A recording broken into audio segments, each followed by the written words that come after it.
The CBS Radio Mystery Theater presents...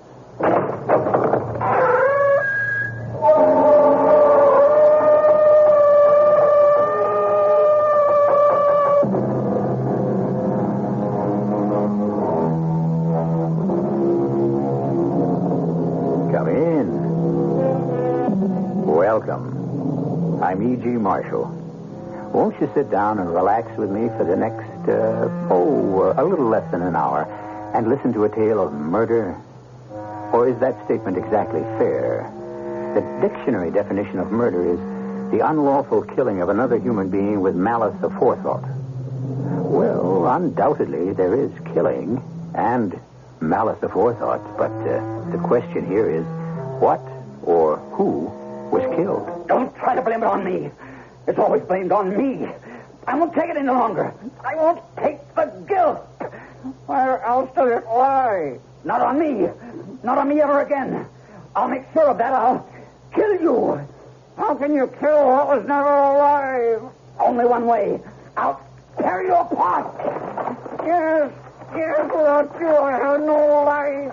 What you have left without me? I no longer care. Tear you apart. Limb from limb. Socket by socket. Freddie, in heaven's name, what are you doing? I'm destroying what is destroying me. But there is no act without the two of you. There's no me. As long as he exists. You know that better than anyone, Sarah. That is done. Forever. Maybe now I can live. Maybe it's worth murder to achieve some kind of freedom.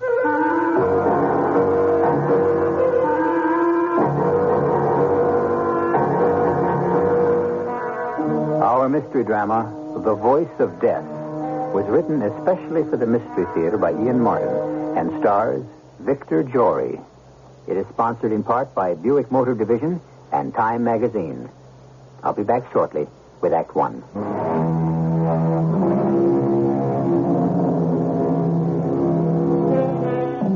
Ventriloquism, one of man's most ancient arts. It's as old as the Chinese cultures, and almost certainly it was practiced by priests who created such seeming miracles as the speaking statues of Egypt and the Greek oracles. Down through the millennia, it flourished, and when it became sheer entertainment through vaudeville, radio, and TV, it reached its highest popularity. Then, as suddenly, ventriloquism suddenly lost its popularity, a fact that Janus the Great is not yet prepared to face.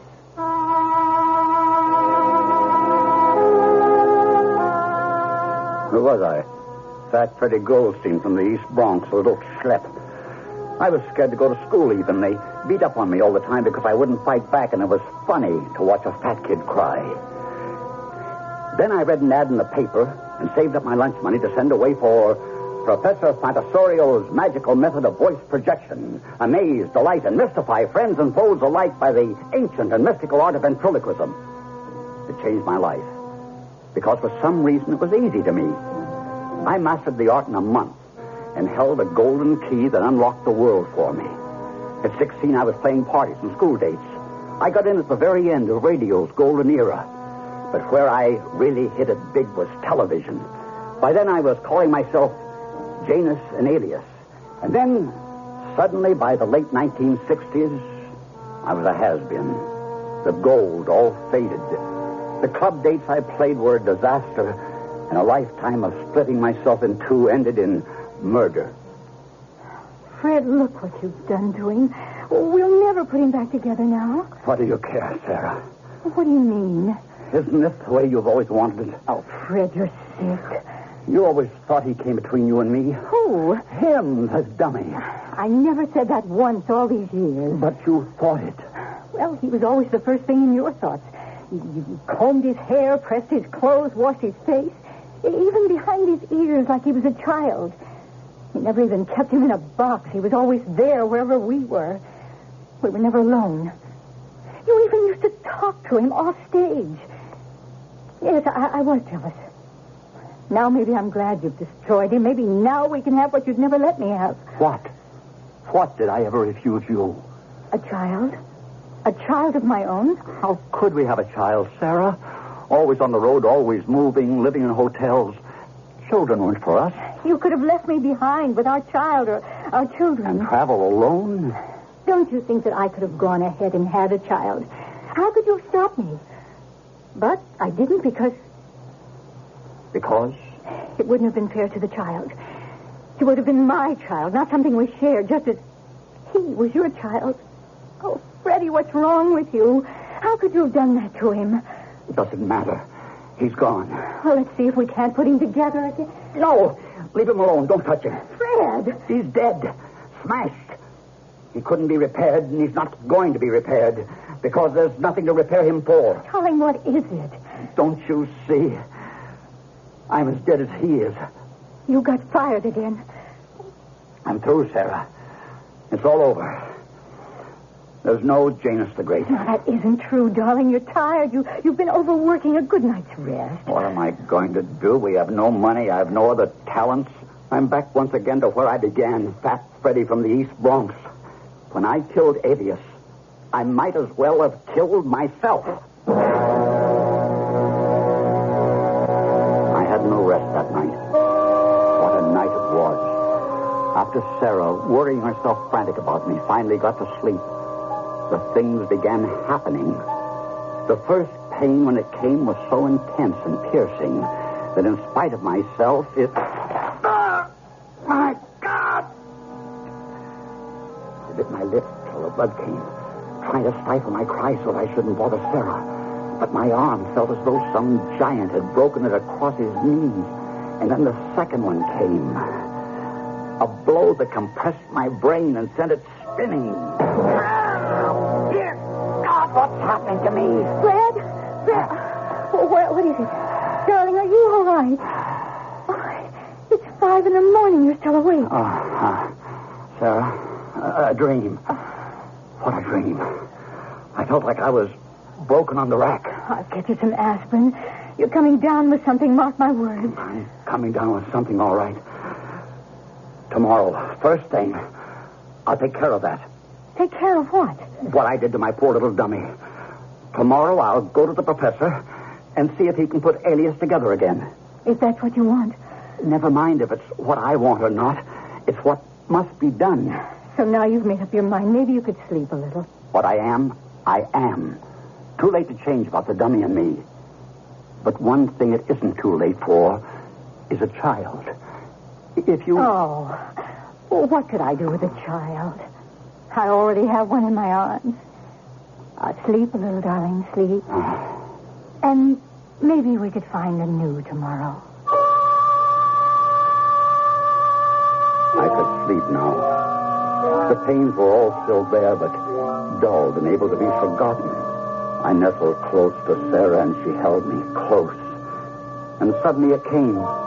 The blessed curtain of sleep, and the wonderful feeling that all the decisions had been made and the future smoothed away. You did this to my creation. Professor, I paid you for him. For the intricate balance of wire and joints that gave him reality. And more than that, the control of the eyes, the mouth, the tongue between the teeth, a model of the human figure, a scarce step below actuality. He's been destroyed beyond belief. It's vandalism. It cannot be repaired. You must forgive me, Professor Manzini, but my art is a lost art, and yours may be too. What? What do you say? We live in a world where miracle, illusion, magic are forgotten. Words and symbols mean little more than what they state. We live in a world where nothing that is said, no words, no statement means anything at all. Yes, you are right about our profession. I've had my dissatisfactions, too, which have led me deeper and deeper into the recreation of form, the humanoid form, the complete replica of man. I am so near, Janus. So near. What are you saying? I've created a dummy. No, forget that awful word. A robot, half life size, capable of everything. Movement, reaction, everything except actual speech. By electronic control, you can move this figure, activate it, make it sit or stand or bend. But to make it speak? that is beyond me. Only a master of ventriloquism can effect that. Will you lend your artistic talent to my mechanical genius and create a new miracle? Need you ask? I'm desperate. You don't have to worry any longer, Janus. Here, come with me a moment. Let me show you my new masterpiece. There he is. How do you like him? His face. It's the exact image of mine. Well, I had to have a model. Who better than you? Here, take this control. Ask him to get up and come to you. What do I call him? Well, he's you to the life. And it's a great title. The Great Janus and, Self. Yes, that's its name. Self. I am Janus. Will you come to me? Do you want me to be your master? Well, why don't you make it answer? I'm trying to, but maybe I'm out of practice. I'll try again. Do you know me? Will you answer me when I talk? If you tell me the answers. How did you find Chicago?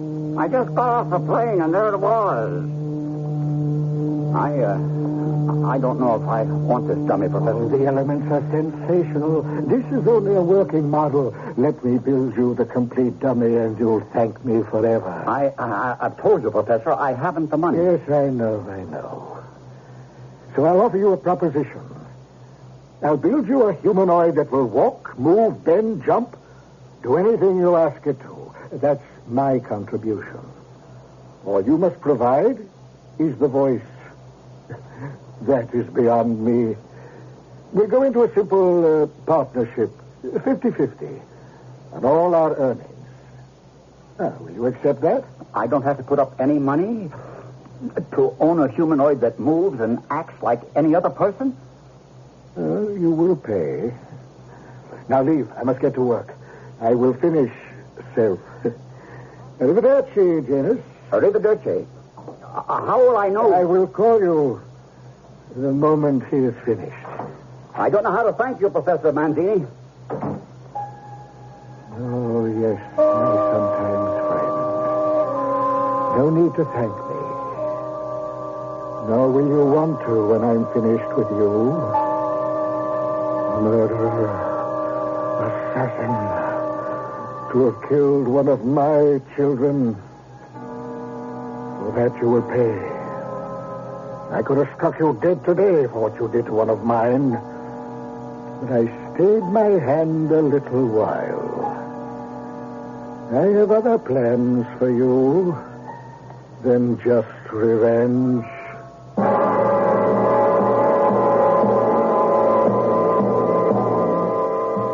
So, the professor's apparent kindness is only a mask to hide his revenge for the destruction of one of his creations. But how does he expect to accomplish that? And what other plans does he have in mind? I'll return shortly with Act 2.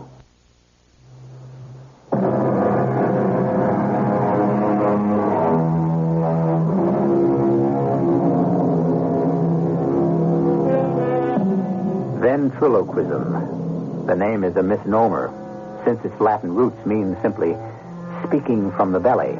In actual fact, the illusion is produced by depressing the vocal cords, pulling the tongue inside the mouth to create words, and by keeping the lips from moving. Still, practiced by a master, the illusion is indistinguishable from reality.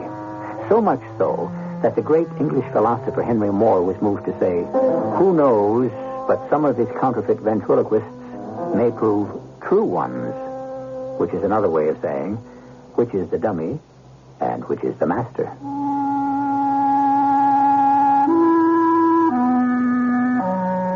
When I got home to Sarah with the news about the new act and how I was sure it would put me back in the headlines again, she was less enthusiastic than I'd hoped. Oh, I knew she was pleased for me, but behind the pleasure and the love in her eyes, I could sense a darkness, a foreboding that she couldn't hide. I'm so glad, Fred. You know what a fierce old warrior the professor is. I thought he'd never forgive you for what you'd done to his masterpiece. So did I. But I think this new thing he's building is what saved me. Well, what do you mean? Well, he's an exact replica of me, like a twin brother. Just as long as you'll be happy. You're not? Oh, I don't know, Fred. This one is so big, so different.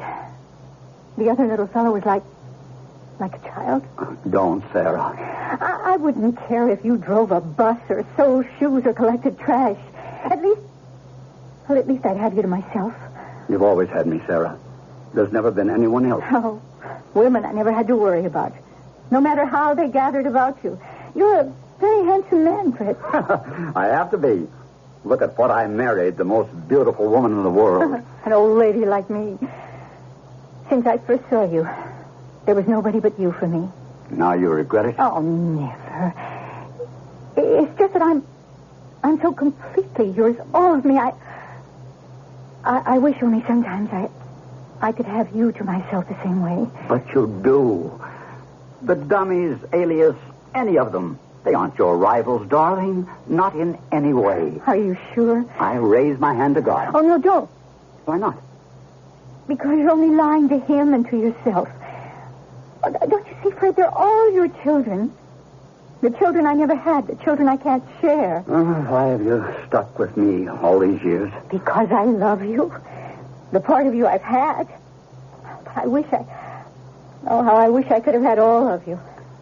Sarah, listen. It's going to take the professor a couple of months to finish the work on Self. Cy Kaplan can take care of all the bookings. I've already talked to him, and he's sure we got a smash going. I got all the material I need, and Joe and Irving can be running me up some topical stuff. They'll do it on spec for me. So why don't you and me just run away? Run away? You pick the spot. Just so we have enough cash or can borrow enough to make it. Bermuda, the Bahamas, Mexico. Oh, Fred, I can be packed tonight. We had nearly 2 months on an island in the Caribbean where the beach from our cabin stretched as far as you could look from left to right. The long walks, the swims, the fish diet, and the simple local foods trimmed me down and took 5 years off my looks. Most of all, the peace. And a strange transformation that was happening inside my own mind. From the beginning, I'd always known what Sarah meant by my split personality. From the moment we landed on the island, I had set myself to persuade her that it no longer existed. And in the process, I found that I no longer had to persuade myself. It was gone. I called the professor only once during our long vacation. Hello? Professor, it's Fred Goldstein. Janus. Si, come sta, amici? Wonderful. Self is not yet finished. Good. Good? I mean, only that I'm enjoying the only vacation I've ever had in my life, so... I advise you to enjoy it to the full. When I've completed your alter ego, you will have little time for play. You're that optimistic? I am that optimistic. I have an instinct about these things. I think you will find yourself when you see yourself. I'll send you a message soon when I'm ready. You'll come straight back? Sure, Professor, sure. Under the circumstances, I'm at your command. Till I hear from you. Ciao.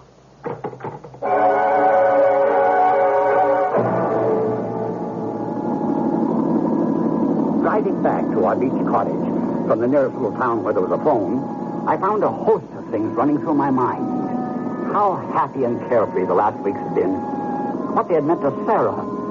Paramount over all was my return to my own personal freedom. To being my own man. Not to have to depend on a fabrication of wood, steel, and wires to which I had lent half my own personality. Over which I had to split myself. It was in that frame of mind I should have decided my life. Except when I got back home, the decision wasn't mine.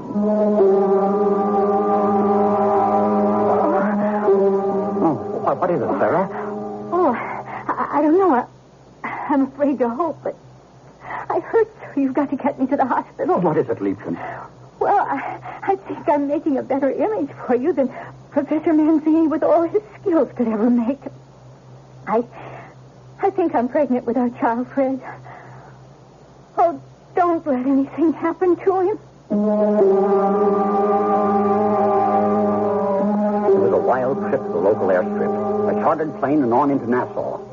Sarah had to spend 2 weeks in bed there resting before we were allowed to return home. We wouldn't have left then if it hadn't been for a flurry of phone calls. The professor had finished.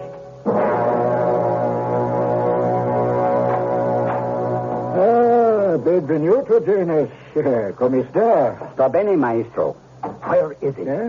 Gently, each thing to its own time. Have you had a good vacation? You look like Othello. I guess I picked up quite a tan. And how is your good wife? Sarah? Oh, she's fine now.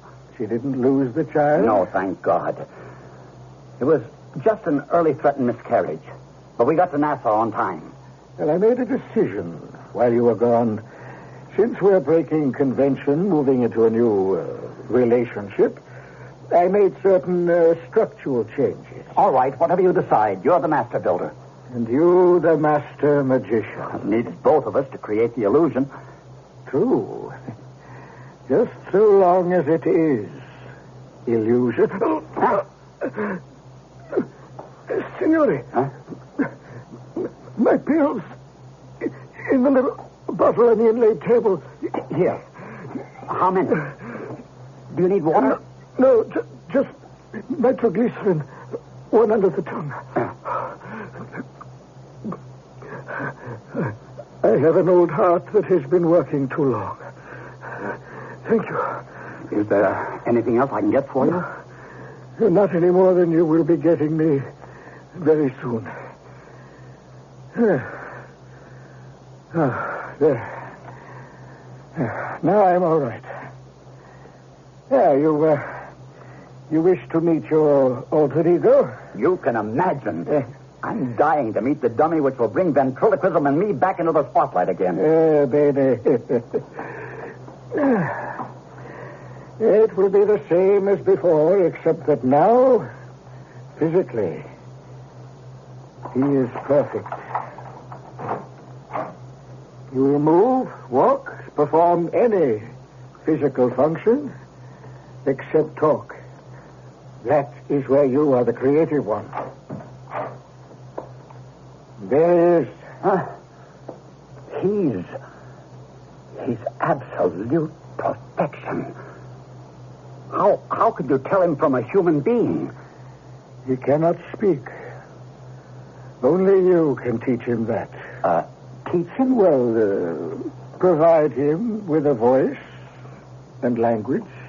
Should we dress him first? Oh, by all means, let us dress him. And then find out what we have. Or as the Bible would have said, what has been wrought. Together, we dressed the flexible but unresponsive body. A body so like mine, except so much younger and more perfect. And all the while we worked this curious feeling whenever I glanced up to find myself looking at me, or me looking at self. Finally, the moment was there to animate him. So, this very small remote control you hold in your hand can make him do everything but speak. Let me show you how the control works. Self, would you make us both a drink? Scotch on the rocks for me, a vermouth cassis for Mr. Janus. Fantastic. Oh, I showed you before. But that was a robot. This is a replica of a human being. Who could tell the difference? No one. Except us. He needs only one more thing to make him complete. A voice. He's too terrifying. What right have we to invest a complete human being with a voice? It's the only thing he lacks. No. If we are to be an act, there is something also he lacks totally. A brain. The power of thought. Whatever issues from his mouth are my thoughts. My words. Think of the magic of it all. A figure, able to move exactly as a human, engaged in a dialogue which you alone control. But how is an audience conscious of that? How do they know that there is any magic happening before them? Because at the end of the act, or before, however you build it, you turn this figure around. So, and you open this door in his back, like that, and he is revealed as a robot. A mass of gears, cams, springs, the antitheses of a human, a piece of machinery constructed of moving parts. Something nags at me and tells me there's a flaw in this. Oh, you have a mountain of debts. How else do you repay them? Well, I suppose I'm just a sentimental fool, but somehow you make me sound like Faust. You're right. This is the only way I can dig myself out of debt and start a future for my child. You have an act, Professor. Janus and Self. I'll start to work it up immediately, and I hope it'll catch on. I know it will. I have a feeling it will, but is it the success I want? I wish I could be sure of that.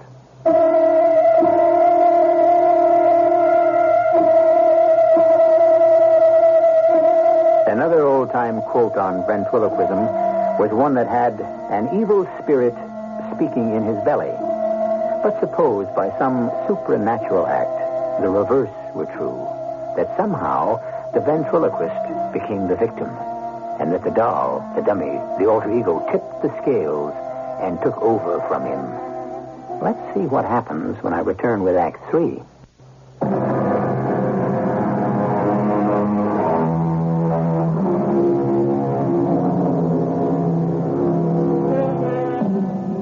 Janus and Self were an instant hit. For 2 months, the act was shaped and polished and then brought into New York, where it opened to raves. Show after show was designed and built around them. International offers poured in. A countrywide tour was planned. Only 2 risks in the loot. The first had to do with Professor Manzini.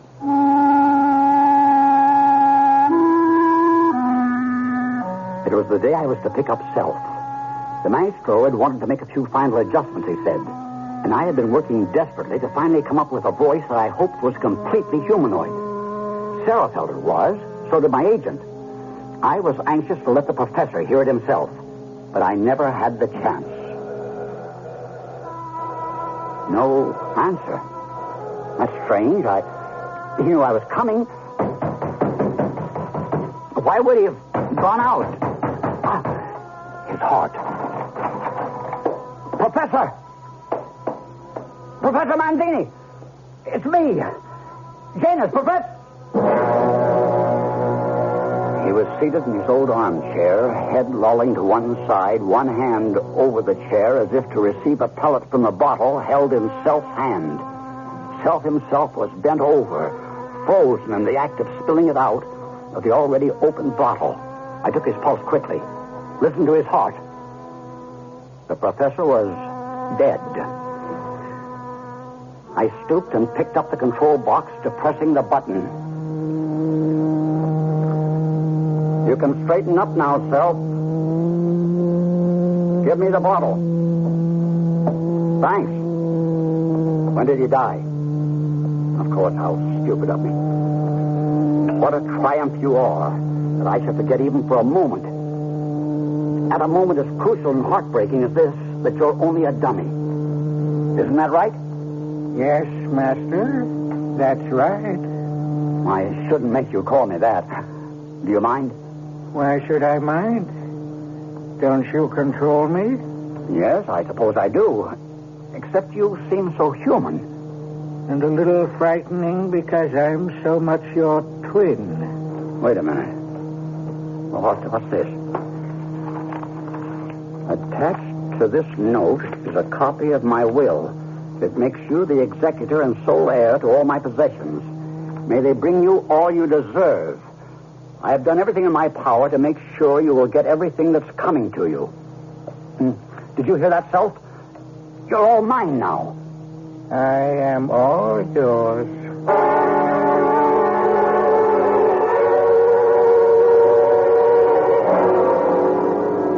Fred, wait a minute. Don't be so fidgety. Let me tie your tie. I'm sorry, Sarah. It's the schedule. I just hope my voice holds out. I got some lemon and honey for you. Here, drink. What would I do without you? Fred, Why don't you give it all up? Who needs it? We do, till the bills are paid. Well, not with what the professor left us. I don't want his money. I want my own. Oh. What is it, honey? Oh, it's just a baby. He kicks so much these days. Regular soccer player he'll grow up to be. You take care of yourself. Ooh. Now, don't worry about me. I don't want to have to start worrying about you. What else is it you're worried about, Fred? Nothing. Just the grind. Well, you'll tell me if it's anything else. I'll tell you. What could I ever keep from you, Sarah? But there were things I was keeping from Sarah. Things I even tried to keep from myself. Something strange was happening in the act. Sometimes I'd sort of blank out on the stage. There would be periods when I was never sure exactly what had been said. And then there was the growing pressure on my throat, creating a voice that was unnatural for a ventriloquist, no matter how natural it might be to the audience. I went to my doctor about it, and he advised rest. But that was impossible with the contracts I had to fulfill. I took my problems to Sarah. You mean he talked without you? I don't know, Sarah. It seemed that way. But how? Well, you know the old routine. Just to take, for example, where I say, "Where were you born?" He says, "In a hospital." And I say, "Why?" And he says, "Because I want to be near my mother." I've done it so often. The exchange seems completely authentic. But last night, the strangest thing happened, like it's happened before, I think. Only, maybe I'm crazy. What, Fred? I asked the question, "Where were you born?" And he answered. Oh, who cares about me? Where were you born? And I said, "In a hospital." And he said, Why? and I said, "Because I wanted to be near my mother." It's crazy. Turned upside down, topsy-turvy. Like he controlled me instead of... Now, Fred, you've got to quit. It isn't worth it anymore. You're killing yourself.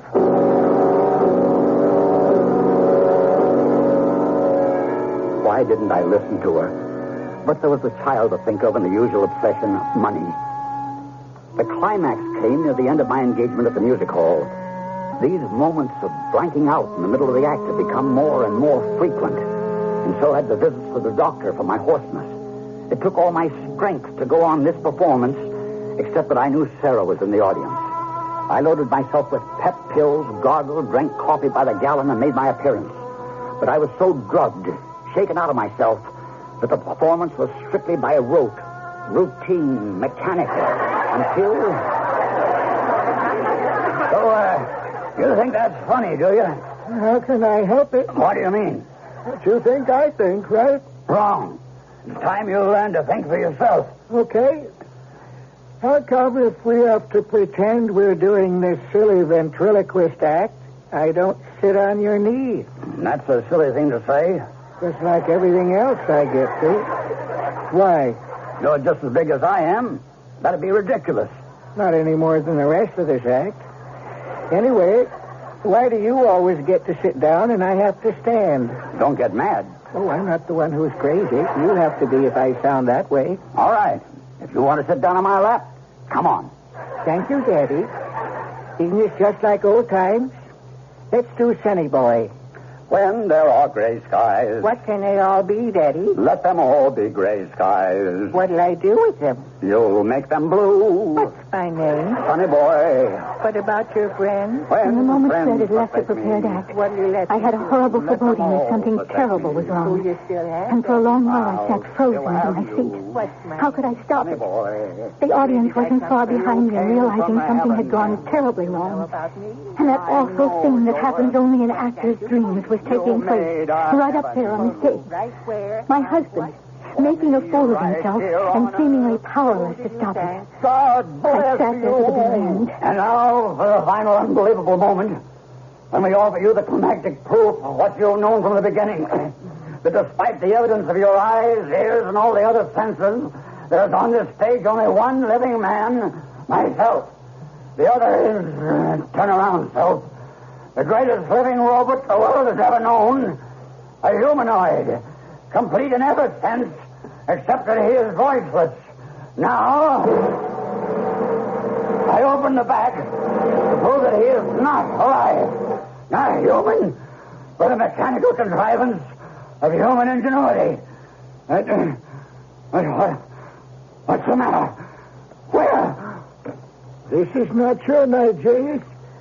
Why don't you turn around and let the audience know the truth? Turn!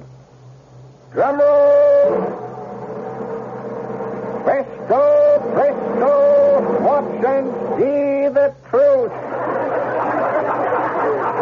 The audience reacted as always, as the door in the dummy's back swung open.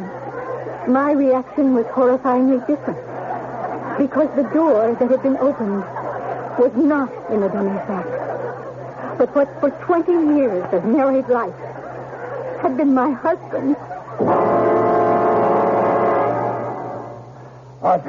What happened out there, Self? Since we are alone and the time is right, I will reveal myself. Professor. None other. I can't tell you how many bodies I've used, stolen their souls from them to house my own. The only children I've ever had are my puppets, my marionettes, my dummies. When you murdered Alias, I made up my mind to take your body and punish you in the process. I've had my revenge. I told you in my will I'd make sure you got everything that was coming to you. I think I kept my promise. But you're not finished. The curse that was laid on me is quite specific. I must find a body to occupy for at least 10 years before I make an exchange or descend to everlasting hell. The one I've taken from you will serve. You have your choice. Continue as a voiceless dummy or destroy yourself. I couldn't care less. Fred, what is it? Oh, what's the matter? I have no more use for either of you. I shall leave. Oh, Mrs. Goldstein, you might need this. What is it? The control box to make your husband move. I'll even leave you his voice, since it's become so hoarse and unpleasant. Adio. I've had my revenge. What am I to do with this? Fred, are you a robot now? I was. I should be. Except that God is merciful, and evil doesn't always triumph. Well, what do you mean? I don't know exactly, but listen to me. You sound like my Fred again. I feel like your old Fred again, and not so old. I'm aware of blood coursing through my veins. My heart is pumping, my brain moving and reacting. Look at me, Sarah. Is there a door in my back? No, but how? It's beyond me to explain, except every time before that ghoul stole another body, the soul was lost, till this time, because there was already a body made in my image for my soul to invest. Then you are my Fred. Thanks to God. Even my voice is back. Most of all, my voice. That's the greatest irony of all. What do you mean, darling? For months I've kept it from you. But now I don't need to anymore. He, Self, the professor, whatever he was or is, stole my body and left me the image to dwell in now. And by so doing, saved my life and condemned himself. The body he left me is new and capable of long life. My body that he stole has less than a month to live.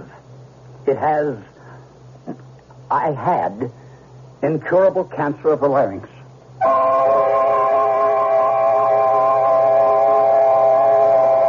The collapse of a star and his disappearance from the stage was a 3-day wonder in the press.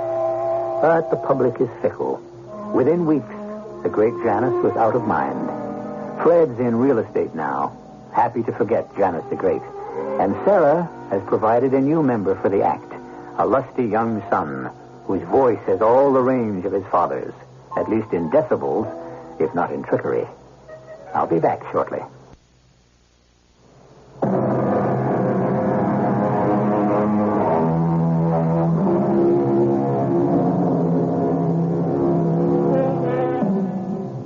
As for that mysterious and indefinable character, the professor, whoever he was, his car went out of control on the Harlem River Drive and plunged into the canal.